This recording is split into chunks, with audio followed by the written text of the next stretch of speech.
Bom dia, boa tarde, boa noite, gente. E aí galera, tudo bem?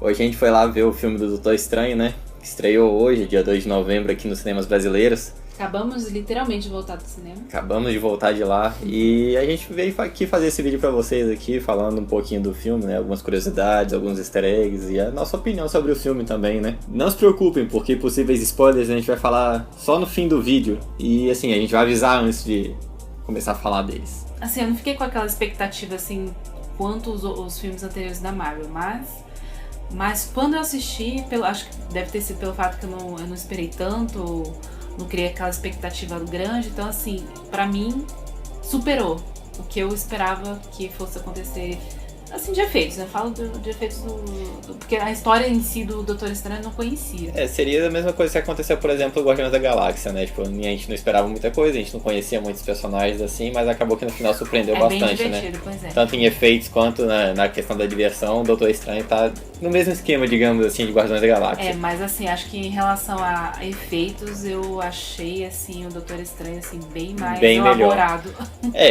Que realmente, assim, se eu for pensar em efeitos especiais, assim, eu lembro, toda vez que eu vi o trailer, eu lembrava muito do filme A Origem, né? Aquele filme do Leonardo DiCaprio e tudo mais, que o pessoal entrava nos sonhos dos outros, né? E a primeira coisa que eu lembrei quando eu vi o trailer do Doutor Estranho foi isso.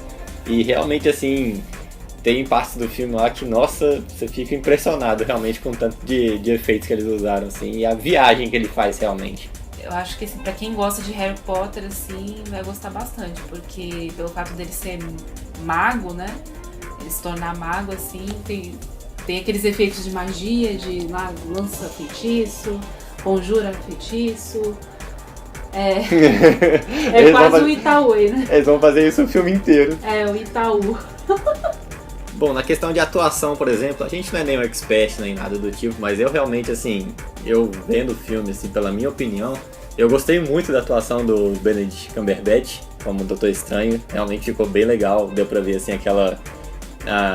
ele entrando no personagem, assim, na questão de, tipo, mudar, assim, o jeito da personalidade do personagem, né, de ser meio egocêntrico, assim, meio até lembrando um pouco o Homem de Ferro, assim, para ser uma pessoa mais humilde durante o filme. Bom, outra atuação que eu também gostei muito nesse filme foi a da atriz Tilda Swinton.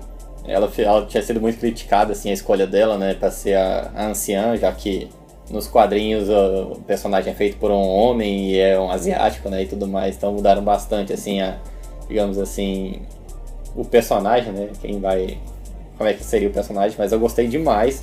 Desde o começo que tinham falado que seria ela, eu já achei que seria uma grande escolha, né? Porque eu lembro muito bem dela, simplesmente como o anjo lá no Constantine. Gabriele, sempre que ela olha pra personagem, assim... Lembra da feiticeira lá. Lembra da feiticeira de Nárnia.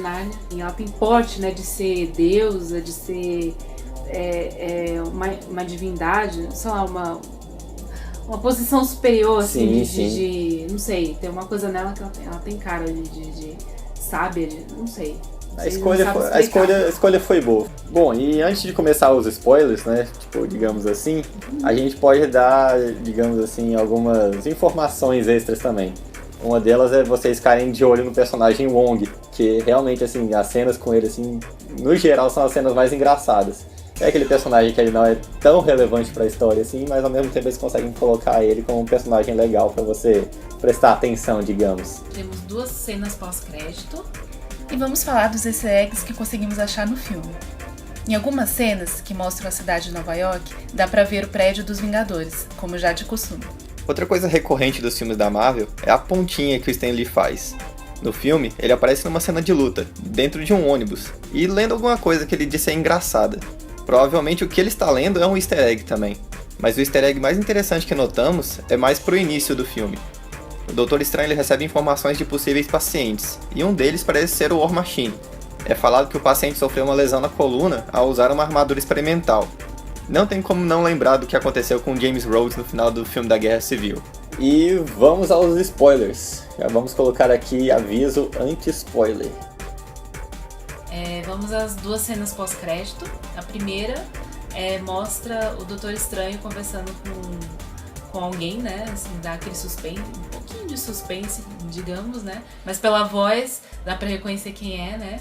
Que é o Thor, que vem pedir ajuda dele pra procurar Odin.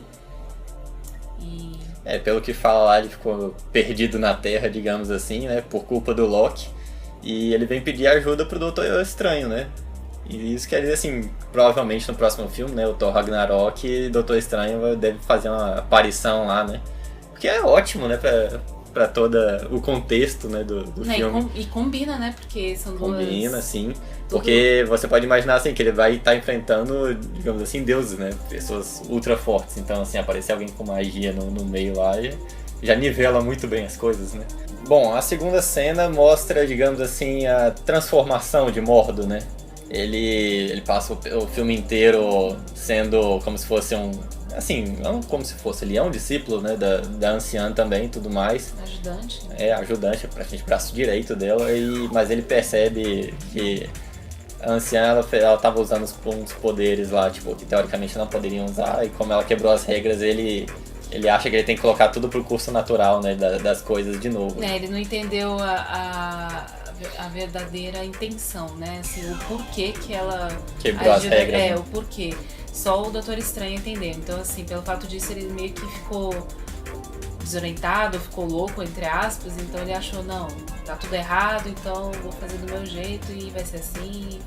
Então ele começa a caçar pessoas, digamos assim. Ele começa a querer exterminar todos os magos e arrancar o poder deles.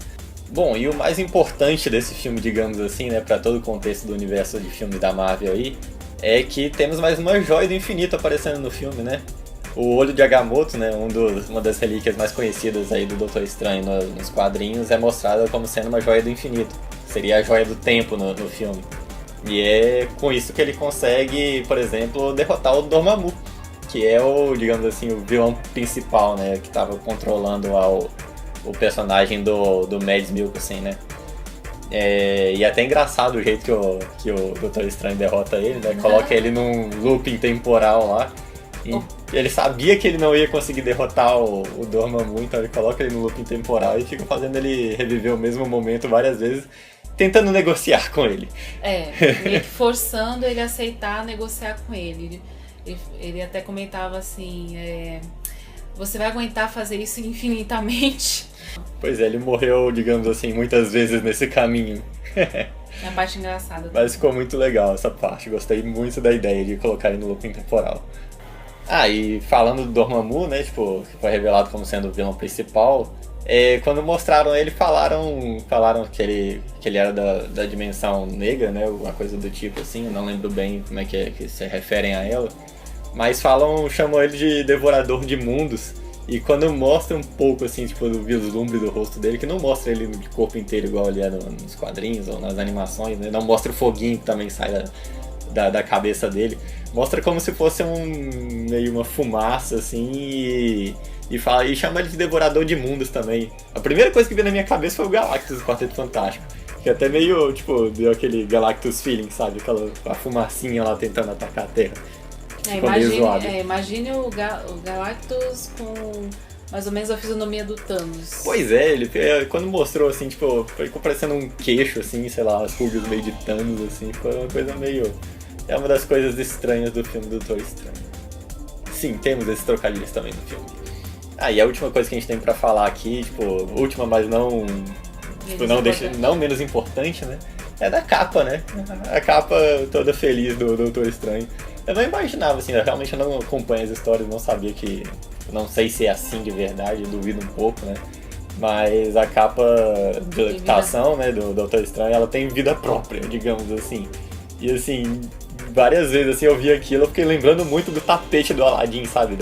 Daquela animação da Disney. Quando ele encontrou a capa assim, ela deu até uma mexidinha, meio que parecia que tava olhando, mas né, e depois que ela foi meio que libertada, né, acidentalmente, a capa meio que protegia o doutor.